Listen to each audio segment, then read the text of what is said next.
Vitamin. Vitamin itu tubuh kita butuh dalam jumlah sedikit doang. Tapi masalahnya adalah vitamin nggak bisa diproduksi oleh tubuh. Beda halnya dengan vitamin D. Vitamin D adalah salah satu vitamin yang bisa diproduksi oleh tubuh. Sekarang gue mau jelasin dulu alurnya kita dapat vitamin D dari mana. Pertama ada beberapa makanan, ikan tuna, ikan makarel, dan lain-lain. Lalu ada egg yolk atau kuning telur sama susu. Ketika kita makan makanan ini, dia akan masuk ke gastrointestinal tract. Ini ada gaster, kemudian ada first part of duodenum, lanjut sampai ke ligamentum teres dan usus jejunum dan ileum. Sorry, kopi gue. Di sini, karena vitamin D itu merupakan vitamin larut lemak, jadi kita nge-treat vitamin D itu sebagai lemak. Pertama, kalau misalkan lemak mau kita absorpsi di usus, harus ada beberapa tahapan. Yang pertama ada bile salt atau garam empedu. Jadi molekul-molekul lemak yang besar-besar atau globul-globul yang besar-besar itu akan dipecah jadi kecil-kecil, namanya emulsifikasi. Kemudian yang kedua kita butuh enzim dari pankreas, ini ada organ pankreas, yaitu lipase. Lipase dia akan menyederhanakan yang tadinya molekul kompleks seperti trigliserida, dia akan disederhanakan menjadi monogliserida, fatty acid, dan gliserol. Barulah lemak bisa diserap oleh limfa, saluran limfatik. Saluran limfatik akan menyerap lemak dan dia akan membawanya ke pembuluh darah. Dimasukin ke pembuluh darah. Dapatlah kita vitamin D di pembuluh darah. Nah, di sini untuk vitamin D yang kita dapat dari makanan itu belum aktif. Vitamin D yang kita dapat dari tuna, egg yolk, dan susu itu kita dapatkan dengan bentuk vitamin D3 atau cholecalciferol. Ada juga makanan lain seperti contohnya jamur. Kalau misalkan kita makan jamur, ada beberapa jamur yang nantinya dia akan masuk sebagai vitamin D2 atau ergocalciferol. Kemudian vitamin D itu tadi kan gue bilang kalau dia bisa diproduksi oleh tubuh. Jadi yang paling besar menghasilkan vitamin D bukan dari makanan, tapi dari tubuh kita sendiri. Jadi ini gue kasih matahari. Matahari akan mengeluarkan sinar UV, radiasi dari sinar UV, lebih tepatnya sinar UVB. Dia akan diterima oleh epidermis dari kulit. Jadi ini gue gambar epidermis. Di epidermis itu terdapat suatu substansi yang merekatkan antar sel atau penguat struktur dari epidermis yang dinamakan dengan kolesterol. Kolesterol di epidermis ini ada dalam bentuk 7-dehidrokolesterol. Radiasi dari sinar UVB akan mengubah 7-dehidrokolesterol menjadi bentuk inaktif dari vitamin D. Ada yang tahu nggak? Jadi bentuk inaktifnya itu akan masuk ke dalam pembuluh darah. Ini pembuluh darah. Bentuk aktifnya itu adalah bentuk cholecalciferol atau vitamin D3, sama yang seperti kita terima dari makanan. Vitamin D3 atau cholecalciferol masuk ke pembuluh darah. Nah, gue mau ngasih tahu ke kalian kalau vitamin D itu merupakan vitamin larut lemak atau fat soluble vitamin. Jadinya dia nggak bakal bisa berenang di pembuluh darah karena plasma itu air. Caranya gimana? Kita harus memberikan supporter atau molekul pendukung supaya si cholecalciferol atau vitamin D3-nya ini bisa berenang di pembuluh darah. Nama pendukung itu adalah protein. Protein adalah supporter. Jadi protein yang akan mengikat si cholecalciferol itu namanya adalah vitamin D3. Vitamin D binding protein. Dia akan membawa si cholecalciferolnya ini menjelajahi air plasma. Sebenarnya vitamin D binding protein itu merupakan globulin sih dasarnya. Yang saya siapkan di hati. Apakah kalau misalkan kolekalsiferol udah ada di pembuluh darah, kita udah bisa pakai vitamin D untuk membantu fungsi tubuh? Jawabannya enggak. Karena kolekalsiferol ini merupakan bentuk inaktif dari vitamin D. Gue pecah dulu namanya. Kole, abrevisiasinya kole itu adalah empedu. Atau kita bisa sebut juga suatu molekul atau senyawa yang berhubungan dengan hati. Gimana kalau kita ngomongin hati, kita juga akan ngomongin kolesterol. Kemudian ada kalsi. Kalsi itu adalah kalsium. Jadi senyawa ini dia akan berpengaruh terhadap metabolisme kalsium. Dan terakhir ada ol atau kolesterol. Dasar dari senyawa ini adalah kolesterol. Dan yang kalian perlu ingat, kolesterol itu udah otomatis punya gugus hidroksil. Sekarang, satu senyawa ini yang sedang dibawa globulin, vitamin D banding protein, itu dia punya satu gugus hidroksil. Ini gue buat 1, 2, 3. Maksudnya apa? Ini adalah checkpoint.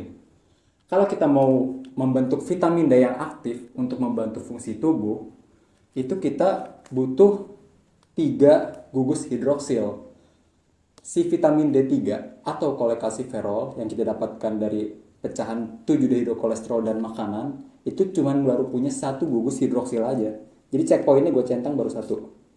Berarti sisa berapa? Sisa 2 lagi. Sekarang gue bakal ngasih tahu kalian, kita belajar bareng aliran kolekalsiferol sampai dia menjadi bentuk aktif dari vitamin D, dan nanti gue bakal kasih tahu fungsi dari vitamin D tersebut. Pembuluh darah ini akan mengalirkan si vitamin D3 kolekalsiferol ke organ yang disebut dengan hati. Ini gue bentuk hati di sini.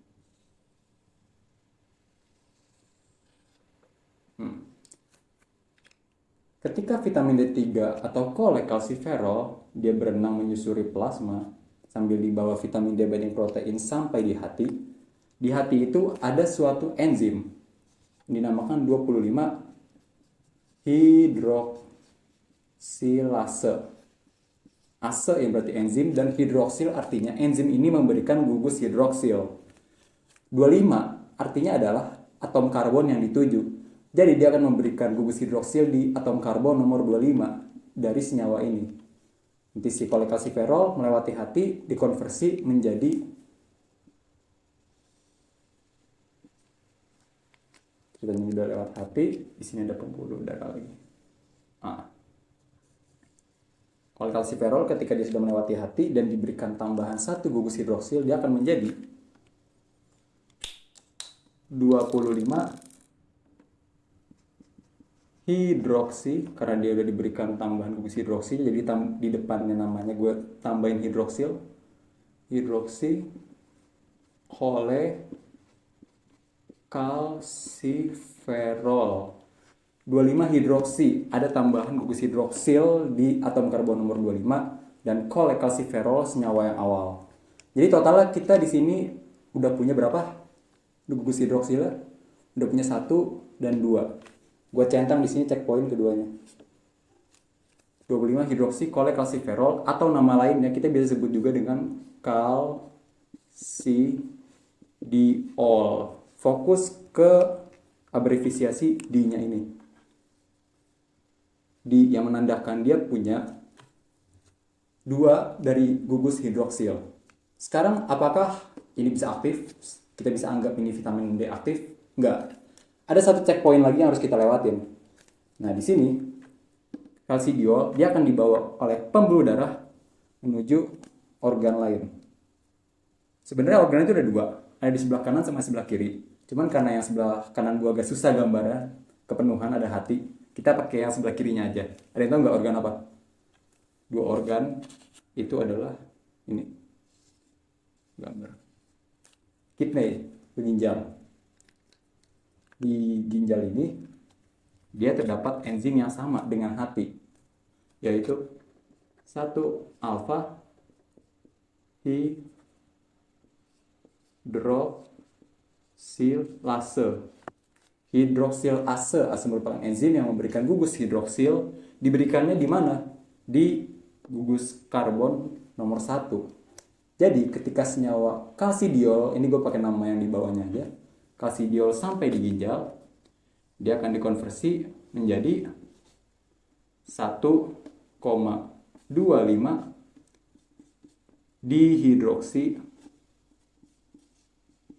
dihidroksi karena ada tambahan 2 gugus hidroksil oleh kalsiferol. Senyawa ini memiliki 3 gugus hidroksil, yang berarti ini bisa gue centang checkpoint ketiganya. Tiga-tiganya udah terpenuhin. Apakah kita bisa menganggap senyawa ini aktif? Ya, ini adalah senyawa aktif dari vitamin D.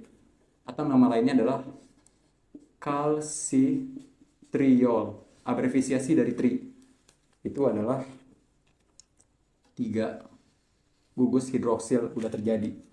Sekarang kalsitriol udah bisa kita anggap sebagai vitamin D aktif, dan gue bisa melanjutkan menceritakan terkait fungsi dari vitamin D pada tubuh. Namun di sini ada sesuatu yang harus gue kasih tahu ke kalian terlebih dahulu. Kalau kita ngomongin vitamin D, kita ngomongin terkait penyerapan kalsium atau peningkatan kalsium di dalam pembuluh darah. Jadi ini gue gambarin pembuluh darah. Kalsitriol itu dia akan meningkatkan kalsium dalam pembuluh darah. Jadi di sini gue gambarin kalsium Ca2+. Intinya, ini merupakan tugas inti dari vitamin D, meningkatkan kadar kalsium dalam pembuluh darah. Jadi kan gue bilang, kalau ada sesuatu yang harus gue bilang, itu adalah paratiroid hormon. Jadi gue gambarin di sini trakea, dia ada glandula tiroid. Glandula tiroid, kalau kita lihat dari belakang, dia akan terlihat ada 4 biji, 1, 2, 3, 4. Yang keempat-empatnya ini merupakan kelenjar paratiroid yang akan menghasilkan paratiroid hormon. Kenapa gue jelasin ke kalian terkait paratiroid hormon dalam metabolisme vitamin D ini? Karena paratiroid hormon itu merupakan bapak dari vitamin D. Kenapa dibilang bapak? Jadi PTH adalah hormon yang akan mengaktifkan 1-alfa hidroksilase di ginjal. Dengan aktifnya 1-alfa hidroksilase, maka kalsidiol dapat dikonversi menjadi kalsitriol, senyawa aktif dari vitamin D. Secara nggak langsung, dia akan membantu penyerapan atau peningkatan kalsium dalam pembuluh darah. Namun di sini, PTH itu punya kerja yang agak sedikit berbeda dengan vitamin D. Meskipun dia meningkatkan kalsium dalam darah, PTH atau bisa gue sebut dengan fosfat tracing hormone. Jadi seperti namanya, dia adalah hormon yang akan membuang fosfat dari tubuh. Gua akan menggencarkan betapa pentingnya fosfat sekarang. Jadi ini gua gedein si nefron dari ginjal. Di sini ada glomerulus, tubulus contortus proximal, lengkung Hendek ke bawah, descendant, kemudian lengkung Hendek ascendant, tubulus contortus distal, dan tubulus collectivus. Si paratiroid hormon atau fosfat tracing hormon, dia akan bekerja di tubulus contortus proximal untuk menghentikan reabsorpsi fosfat di situ. Jadi fosfat akan stay dan akan dibuang oleh purin PO4 3-. Kenapa gua tekanin banget terkait fosfat? Kita balik dulu ke fungsi dari kalsitriol atau vitamin D. Kalsium meningkat itu didapatkan pertama, si kalsitriol dia akan melakukan fungsi absorpsi di usus. Nah di sini gue bakal gedein dikit.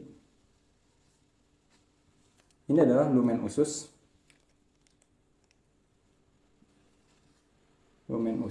Kemudian di sini ada epitel di ileum, ini ya lebih tepatnya epitel, dan di sini ada pembuluh darah.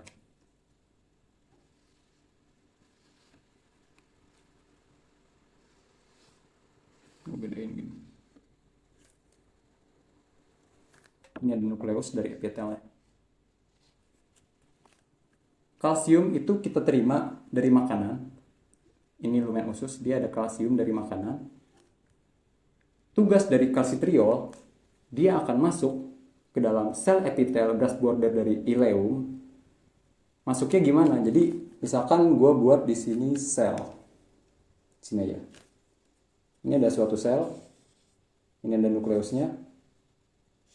Gue bakal tanya ke kalian, kalau misalkan di sini ada reseptor, di sini ada reseptor juga di dalam selnya, kira-kira si kalsitriol atau bentuk aktif vitamin D itu bakal hinggap di mana? Di reseptor di membran sel atau reseptor di nukleus. Jangan lupa kalau vitamin D itu adalah fat soluble vitamin. Dia nggak butuh reseptor di membran sel, karena membran sel itu pada dasarnya ada fosfolipid. Jadi vitamin D dia cukup masuk melewati membran sel bentuk fosfolipid dan bisa langsung hinggap di reseptor yang ada di nukleus. Jadi di sini si vitamin D langsung bekerja di nukleus untuk membentuk, pertama, dia akan membentuk channel kalsium untuk mengabsorpsi kalsium dari lumen usus ke dalam sel epitel. Lalu dia akan membentuk juga kalsium binding protein atau kalbindin di sini. Yang kotak gue bikinnya, kalsium binding protein. Dia akan membawa kalsium yang sudah diterima dari kalsium channel. Lalu si kalsium yang dibawa oleh kalsium binding protein akan dipush ke pembuluh darah oleh suatu channel juga. Gue buat pakai merah. Channel ini adalah kalsium ATP dependent pump. Gue buat sini. Kalsium ATP dependent pump. Kalau misalkan si kalsium mau masuk ke pembuluh darah, dia harus lewat channel ini. Sama ada satu lagi channelnya adalah kalsium sodium antiporter. Yang membuat tekankan di sini adalah ATP. Kenapa fosfat penting banget? Karena ATP, adenosine trifosfat. ATP adalah energi current di tubuh kita, penghasil energi. Kalau kita nggak punya fosfat, maka channel ini, si kalsium ATP dependent pump, itu nggak akan bisa nyala, nggak akan bisa kebuka. Dan tadi yang si kalsium natrium antiporter juga nggak akan bisa nyala, karena dia ATP dependent juga.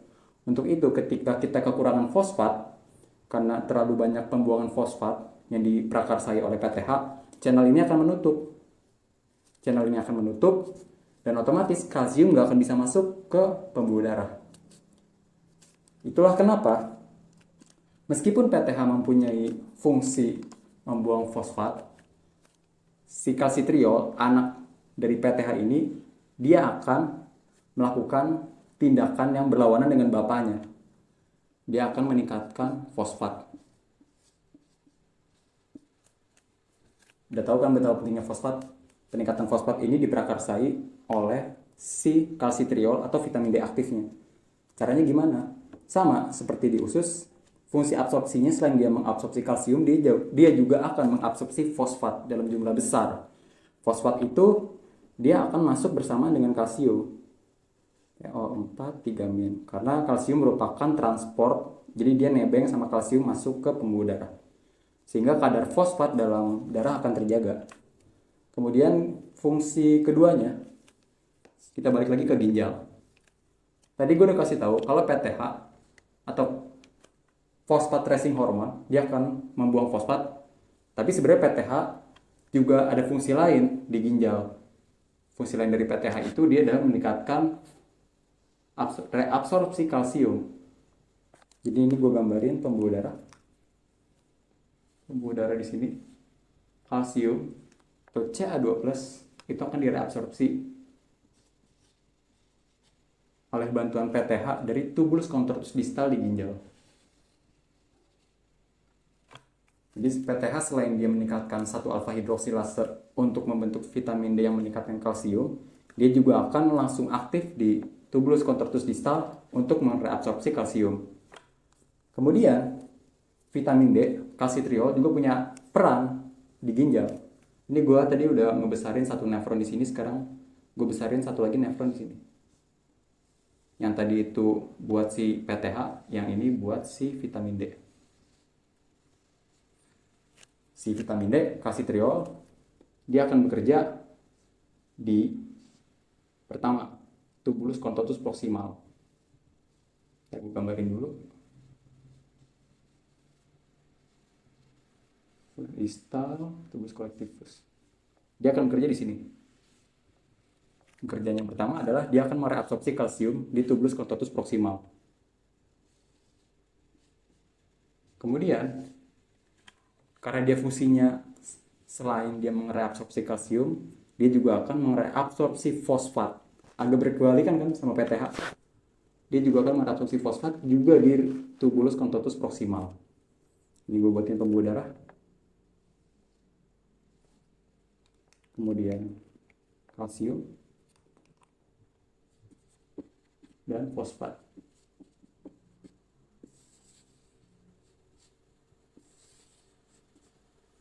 Sekarang udah dua fungsi ginjal yang kita bikin. Fungsi vitamin D yang kita bikin. Pertama ada absorpsi, yang kedua ada reabsorpsi, yang ketiga ada satu lagi vitamin D bekerja. Fungsinya itu ada di tulang. Gue buatin salah satu tulang besar di tubuh, femur.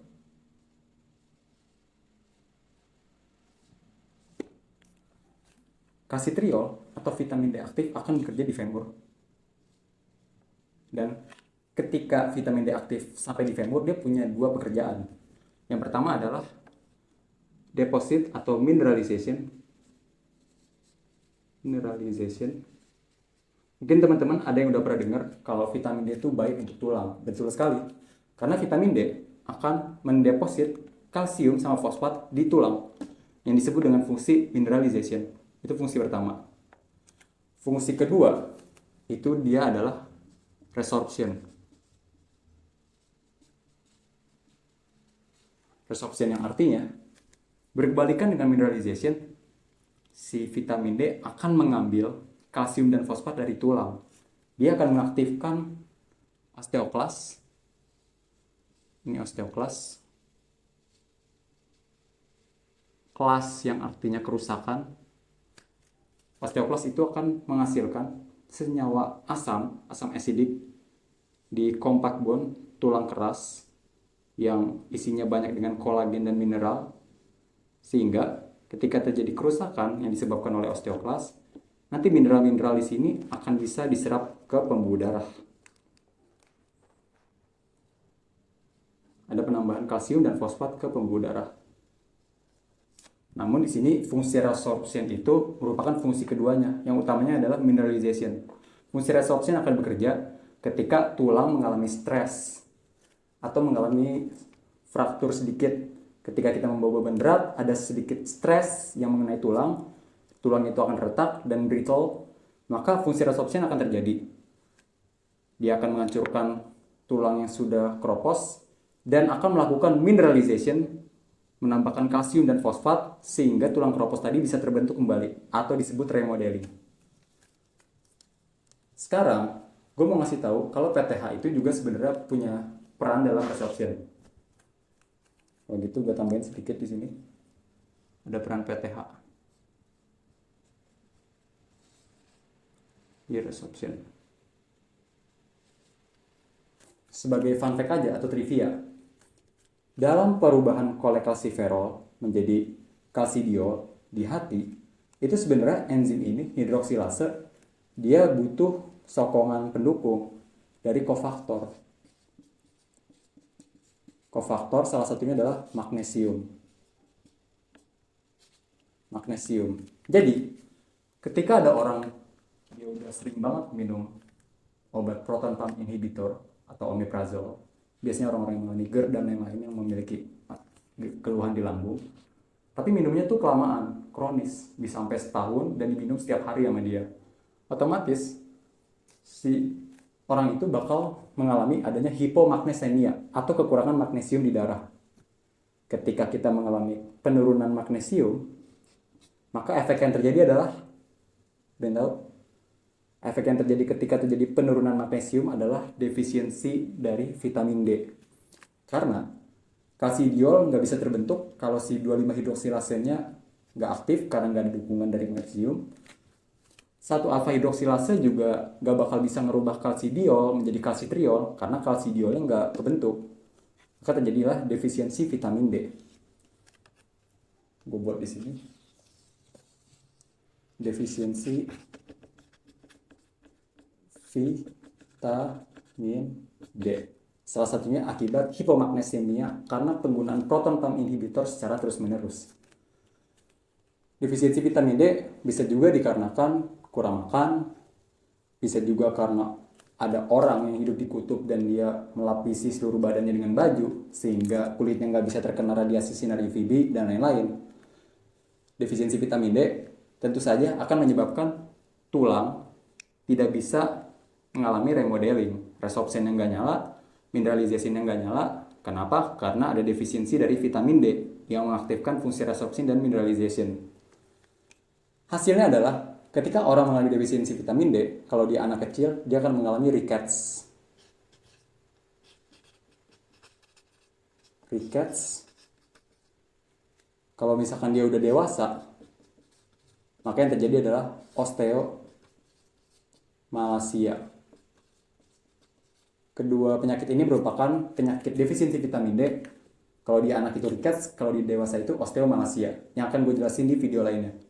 Sekarang gue bakal rekap dulu. Si vitamin D bisa kita dapatkan dari makanan, baik itu di tuna, egg yolk atau susu, dan kalau misalkan dari jamur kita dapatkan dalam bentuk ergocalciferol, yang lebih potennya si cholecalciferol. Jadi gue bahasnya yang si ini, si cholecalciferol.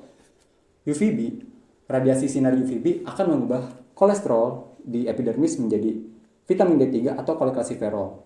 Dan di pembuluh darah dia akan diantarkan oleh vitamin D binding protein melewati hati 25 hidroksilase dan akan terbentuk kalsidiol, kemudian melewati ginjal dikonversi oleh 1 alfa hidroksilase yang distimulasi atau diaktifkan oleh PTH menjadi kalsitriol.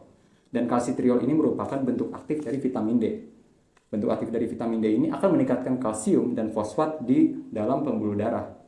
Caranya gimana? Ada 3. Pertama, fungsi absorpsi di intestinal lumen ileum. Di sini lumennya itu akan menyerap kalsium dan fosfat melewati kalsium channel, lalu berkat bantuan adenosin trifosfat yang diprakarsai oleh fosfat, dia akan membuat suatu kalsium pump yang memasukkan kalsium dari intrasel epitel ke dalam pembuluh darah. Kemudian fungsi di ginjal reabsorpsi, sama-sama PTH juga punya fungsi reabsorpsi kalsium di tubulus contortus distal. Kalau vitamin D atau kalsitriol, si anaknya PTH punya fungsi reabsorpsinya di tubulus contortus proximal. Nah, kemudian ada fungsi di tulang. Yang pertama resorption, untuk perbaikan tulang yang sudah rapuh, dia akan dibentuk kembali dengan dihancurkan terlebih dahulu. Lalu ada mineralization, ketika sudah dihancurkan, maka vitamin D akan mendeposit kalsium dan fosfat untuk membuat tulang lebih kokoh. Bedanya PTH dengan vitamin D di sini adalah PTH dia adalah phosphat-racing hormone. Dia akan membuang fosfat dengan cara menghentikan reabsorpsinya. Oke, selanjutnya gue bakal bahas terkait rickets dan osteomalacia.